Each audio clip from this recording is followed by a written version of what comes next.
കേട്ടാ അന്ന് നാട് തളപ്പിച്ചു അന്ന് പ്രഭുവാണ് നാടുവായി കളിപ്പിച്ചിട്ടുണ്ട് കേട്ടാ കാറ്റോട് പക്ഷേ നഗരേശ് വാതിൽപാടം ജീവിതത്തിൽ വിളിച്ച് 12 രാശി കൊണ്ടോ 15 പഥം കൊണ്ടോ 20 നക്ഷത്രം കൊണ്ടോ പട്ടോളം മഷീട്ട് വായിച്ച് നോക്കിയിട്ടുണ്ടല്ലോ നാറാറെ അത് ഇടതുറപ്പനായിരിക്കുന്ന മുത്തപ്പന് നാറ് പട്ടോല പുതുവരത്തിന് ശേഷമുള്ള ദൈവാത്മാരുടെ പുറകാലിന്റെ പട്ടോല അന്ന് കഴിക്കുന്നത് വാർത്തന്റെ കേട്ടാ ഇത്ര ഐശ്വര്യ അഭിമാനമുള്ളതായിരിക്കുന്ന മുത്തപ്പന്റെ പട്ടം ചെമ്പോതിൽ വെച്ച് പൂർത്തിയാക്കി അത് പ്രകാരം ഇവിടെ തിരിച്ചു വെക്ക ഉയർന്നു പോകുന്നത് പ്രകാരം ഭേദമായിട്ട് ഒമ്പതിന്റെ നാരായണൻ ഉച്ചാരിപ്പാത പ്രകാരം മുത്തപ്പന്റെ കടന്നരയാക്കം ഇതിന്റെ പണിക്ക് പുറപ്പെടുകയും പഞ്ചരുചിക്ക് വേണം പഞ്ചരസമായിട്ട് വാങ്ങുന്നതാണ് വേൽഭാരം കൊണ്ടപ്പോട്ടന് മലനാകും മുറിച്ചെടുക്കുന്നതാണ് മലന മതപ്പുറത്ത് കഴിട്ട് മലന്ന് മല്ലി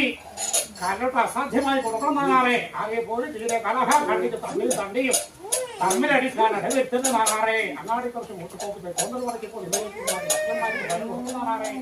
മുന്നീച്ചൂടെ പടിഞ്ഞാൽ